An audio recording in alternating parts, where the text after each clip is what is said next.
yang beranggotakan saya sendiri Muhammad Rafil Haikal dengan NPM 20200 1500 526 dan anggota saya. Nama saya Diseptiana, NPM 20 215 500 544. Nama saya Kintan Karina, NPM 2019 015 79033. Halo, perkenalkan nama saya Fadila Nurzahra dengan NPM 202001 500 517. Perkenalkan nama saya Putri Alia Siva, NPM 202001 500 545. Saya Radinur Amrisi Syaikani, NPM 202001 500. Halo guys, nama saya Dea Amelia dengan NPM 202000 1500 543. Di sini kelompok kami akan menampilkan hasil video wawancara kami dengan owner May Beauty Eyelash. Selamat menyaksikan guys.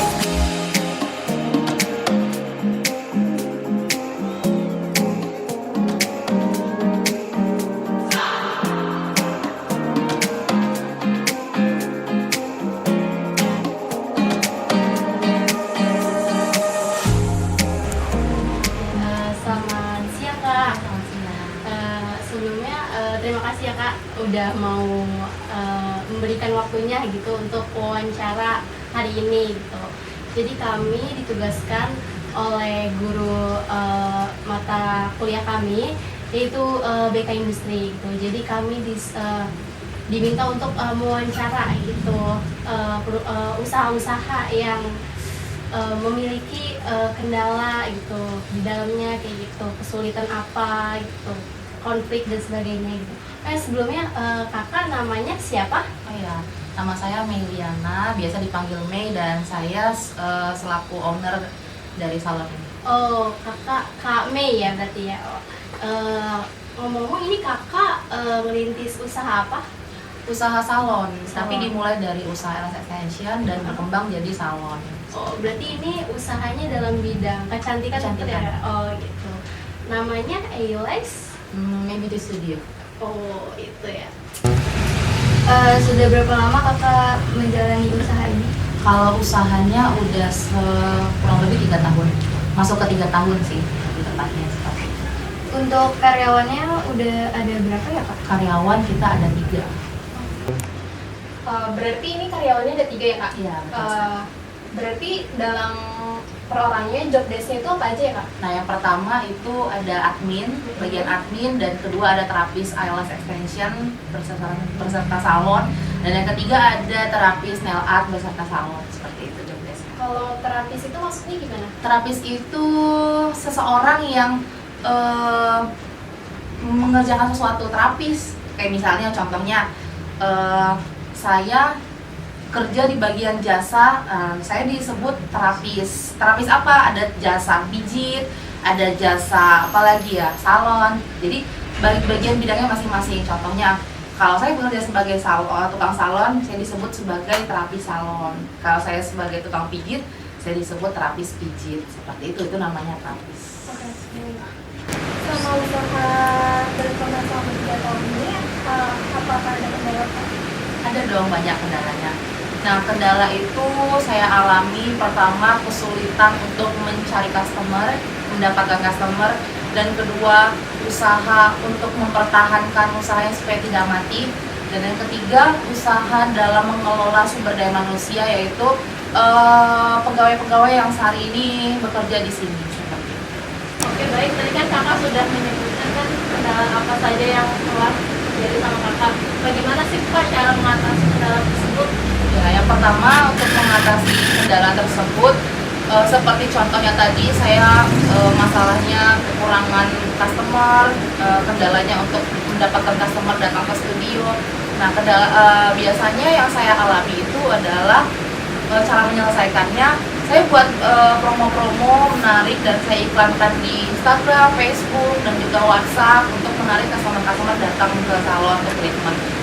Seterusnya saya buat selebaran brosur dan saya bagi di pinggir jalan untuk juga menarik customer-customer datang ke salon saya.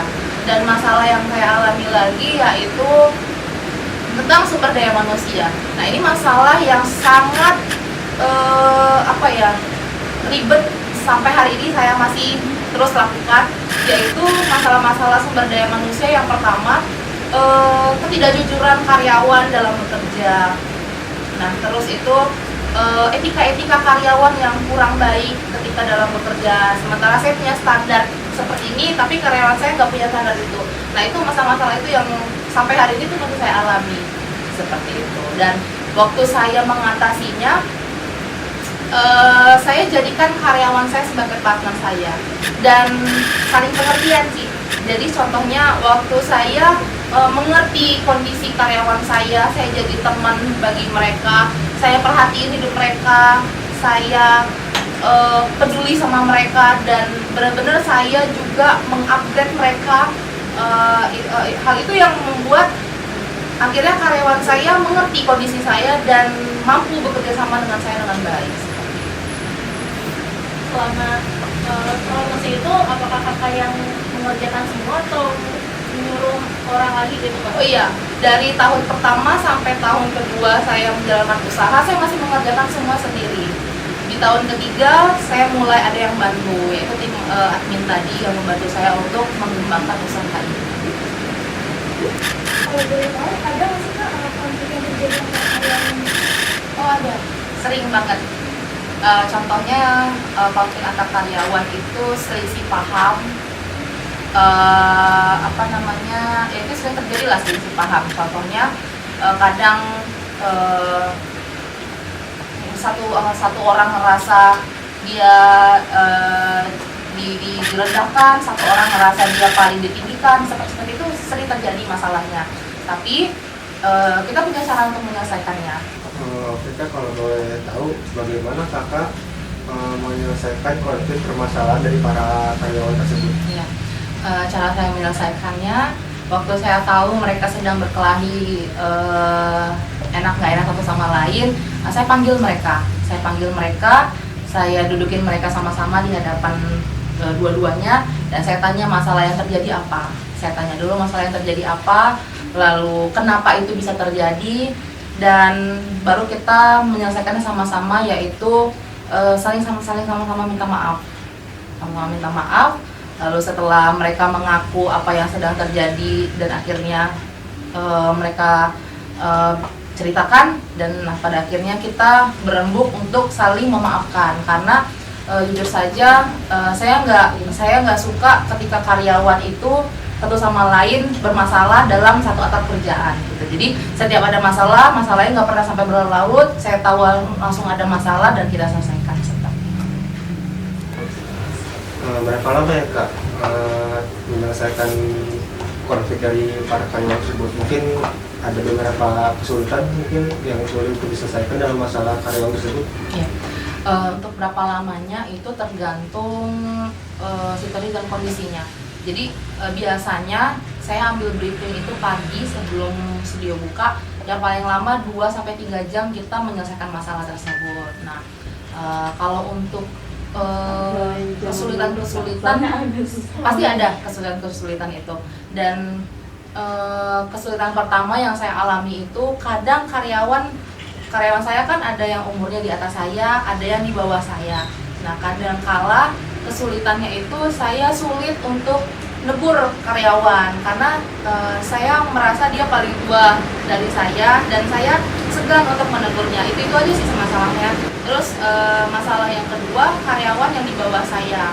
Yang di bawah saya kadangkala kesulitannya itu karena sama-sama nggak enak juga sih. Nggak enak, takut dia nggak terima arahan saya. Tapi setelah saya pikir-pikir, setelah saya pikir-pikir, kalau masalah ini terus dibiarkan dan berlarut-larut itu juga nggak baik untuk kemajuan usaha saya. Makanya setelah saya tahu masalah itu, saya putuskan untuk langsung diselesaikan. Jadi saya buang rasa yang tadi tidak enak, rasa yang tadi segan untuk menegur, ya saya tegur dan saya remukin bersama-sama dan saya pecahkan masalahnya bersama-sama. Baik, selama saya lagi di perjalanan, saya tuh melihat banyak banget seperti ini kayak salon kecantikan, treatment segala macam. Ada nggak sih Kak kayak konflik sama kecantikan yang lain? Sedangkan di sini kan banyak banget tempatnya gitu. Ada konfliknya nggak sih Kak? Pastinya ada. Kita sesama bergerak di bidang kecantikan, apalagi dengan jarak yang dekat-dekat sekitar sini, pasti selalu ada konflik gitu. Mulai dari customer, mulai dari cara kita mengupgrade usahanya. Nah, yang pernah saya alami itu, saya pernah mengalami, contohnya waktu saya buat harga treatment saya mulai dari harga 30.000 dan promo 50.000, saya pernah dapat teguran, bahkan pernah dapat sindiran dari teman-teman sekitar yang sama juga berbuka di bidang jasa salon. Nah, mereka pernah bilang seperti ini, itu salonnya baru tapi kok rame terus, itu berdukun di mana? Nah, itu salah satu konflik yang sering saya alami. Saya sering diserang sama beberapa orang-orang sekitar yang sama juga bidangnya buka bidang jasa kecantikan, seperti itu, konflik-konflik itu. Dan juga persaingan antara ketika saya buka harga seperti ini, salon sebelah sana juga mengikuti harga-harga yang saya buat seperti itu. Itu sih konfliknya yang sering saya alami. Selama berdirinya ini salon, banyak nggak sih Kak kayak customer tuh yang komplain terhadap salon ini, treatment ini? Oh iya, pastinya ada, tapi cuman tidak banyak. Contohnya, waktu saya salah memilih karyawan yang tidak berkualitas, saya sering jadi gini, semenjak 2 tahun usaha ini berkembang, saya mengerjakannya semua treatment saya kerjakan sendiri. Nah, setelah saya rasa saya butuh karyawan untuk mengerjakannya, saya cari karyawan. Tapi kesalahan utama saya waktu itu adalah saya tidak bisa memilih SDM yang baik untuk keberlangsungan usaha saya. Itu sebabnya saya salah memilih SDM, dan waktu saya salah memilih SDM, saya limpahkan pekerjaan itu sama karyawan, dan akhirnya karyawan itu juga tidak bertanggung jawab dalam bekerja, dan akhirnya setiap treatment yang dia kerjakan bersalah-salahan. Nah, waktu kerjaan yang dikerjakan bersalah-salahan, bermunculan nih customer yang pada komplain. Dan untuk mengatasinya itu, saya yang langsung turun tangan. Pertama, saya minta maaf langsung ke customernya, dan kedua, saya kasih treatment ulang gratis, dan setelah itu saya yang kerjakan untuk mengatasi masalah. Oke, kita balik ke awal lagi ya Kak. Jadi bagaimana cara ini berdiri sampai benar-benar sekarang pengunjungnya rame, customernya rame? Bagaimana cara kayak awal mulanya Kakak bertahan sampai sejauh ini? Ya, awal mula saya mengembangkan usaha ini, saya mulai dari usaha kos-kosan, usaha rumahan. Ya, dimulai dari awalnya saya bergerak di bidang LS extension, bulu mata, nyambungin bulu mata. Dengan modal awal saya bermodal 500.000. Nah, saya mengembangkan usaha itu mulai dari saya promo kecil-kecilan dari Facebook, dari Instagram, dan juga saya selebarin brosur-brosur ke jalanan untuk menarik customer. Nah, itu saya lakukan rutin. Saya bikin promo setiap hari, saya rutin lakukan promo setiap hari dengan keuntungan yang kecil.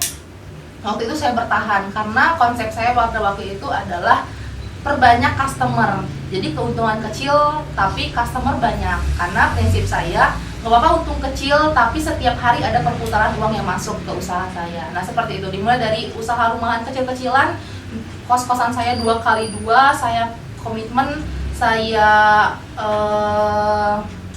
telaten, saya tekuni usaha itu, dan pada akhirnya saya juga menerima home service. Saya yang datang ke rumah customer, saya yang pasangin eyelash ke rumah customer. Jadi customer tinggal duduk manis tunggu di rumah, saya yang ke sana. Nah, dari situ saya bisa nabung. Saya bisa nabung sampai akhirnya usaha ini berkembang dan ada salon seperti itu. Oke, baik Kak. Sebelumnya kan usaha Kakak ini rintis sebelum pandemi ya Kak? Nah kan itu pandemi tuh waktu itu usaha kakak sempat kayak tutup aja deh gitu atau berhenti, itu kakak gimana? Ya, nah selama pandemi berlangsung saya kena dampak sebenarnya, tapi saya nggak menyerah. Artinya gini, Waktu saya kena pandemi itu, jujur saja waktu itu orang-orang pada takut keluar gitu ya. Orang pada takut keluar dan memilih di rumah aja, dan akhirnya kita kehilangan customer. Bukan kehilangan sih, maksudnya mengurangnya customer untuk datang ke studio, ke salon gitu untuk treatment. Nah, pada waktu itu saya mulai atur strategi. Dan saya mulai terapkan prokes di tempat usaha saya. Saya juga mentaati pemerintah untuk vaksin, dan pada akhirnya kepercayaan customer juga kembali. Jadi customer tidak takut karena di tempat kita usaha ada prokes yang ketat, dan juga ada banyak promo-promo yang menarik, dan itu yang menyebabkan kita tidak kehilangan customer. Bahkan selama pandemi pun saya bisa buka 2 cabang, dan juga banyak murid yang akhirnya banyak yang kursus, membuka lahan usaha baru seperti itu. Dan selama pandemi saya nggak mengalami kerugian, bahkan saya mengalami kenaikan. Karena apa? Karena satu prinsip yang saya pegang seperti ini. Ketika satu kali saya ditimpa oleh badai yang besar, tapi saya tetap percaya dan saya tidak menyerah seperti itu. Dan itu yang menyebabkan usaha saya tetap berkembang sampai hari ini. Oh, itu ya Kak.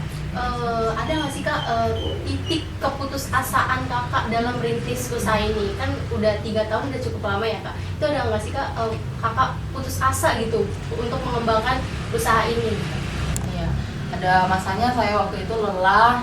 Karena apa? Karena saya terlalu ambisius kali ya, terlalu besar gitu. Nah, akhirnya dan juga saya saya udah banyak customer, terus saya masih mengerjakan sendiri, dan akhirnya saya pecahkan masalah itu dengan cara ya saya mulai cari karyawan. Dan pada waktu itu saya ada yang bantu, punya karyawan, dan akhirnya saya nggak ngerasa lelah gitu. Tapi ya itu masalahnya tetap ada, tapi setiap masalah yang ada itu ada solusi untuk menyelesaikannya. Berarti Kakak merintis usaha ini benar-benar dari ujung kuku ya, sampai jadi bisa tadi bercabang-cabang itu kan Kak. Nah, kalau boleh tahu ya Kak, omset dari usaha salon ini tuh gede nggak sih Kak? Kalau bicarai tentang omset ya cukup untuk bayar karyawan, cukup untuk makan saya, cukup untuk bayar sewa, cukup Ya, cukup kalau omset Kak. Oh ya Kak, kan Kakak ngambil usaha kecantikan nih. Kenapa Kakak nggak ngambil bidang-bidang lain? Yang dimana kan ada yang viral kan, kayak misalnya kayak es kepal Milo gitu, atau usaha kuliner kah gitu Kakak? Kenapa Kakak di bidang kecantikan? Ya karena memang saya melihat titik di mana waktu saya survei, saya mau buka usaha apa nih pada awalnya, dimulai dari pertama sih hobi saya, yaitu untuk ya namanya perempuan ya, suka mempercantik diri kan, suka ke salon, suka menyenangkan diri sendiri dengan kecantikan gitu. Nah, saya terpikir pada awalnya untuk membuka bisnis kecantikan dimulai dari hobi seperti itu. Lalu alasan kedua kenapa saya memilih bisnis kecantikan, karena memang bisnis kecantikan ini adalah bisnis yang paling tinggi peminatnya di pasaran, dan salah satunya bisnis ini sangat dibutuhkan oleh kaum wanita seperti itu. Itu yang menyebabkan saya kenapa memilih bisnis usaha kecantikan, kenapa nggak yang lain seperti itu. Saya pernah bisnis usaha kuliner waktu itu, tapi stagnan gitu, nggak berjalan gitu. Kenapa? Karena memang mungkin nggak bidangnya kali ya gitu. Jadi memang bidang saya di bisnis kecantikan seperti itu. Oke, baik, mungkin itu saja ya Kak pertanyaan-pertanyaan yang kami tanyakan kepada Kakak. Mungkin terima kasih untuk Kakak karena telah meluangkan waktunya gitu, mau di wawancara gitu terkait usaha salon Kakak ini gitu. Mungkin harapan dari saya semoga salon Kakak ini bisa berkembang di berbagai cabang gitu, bukan di Jakarta aja mungkin ya, bisa sampai keluar kota. Amin.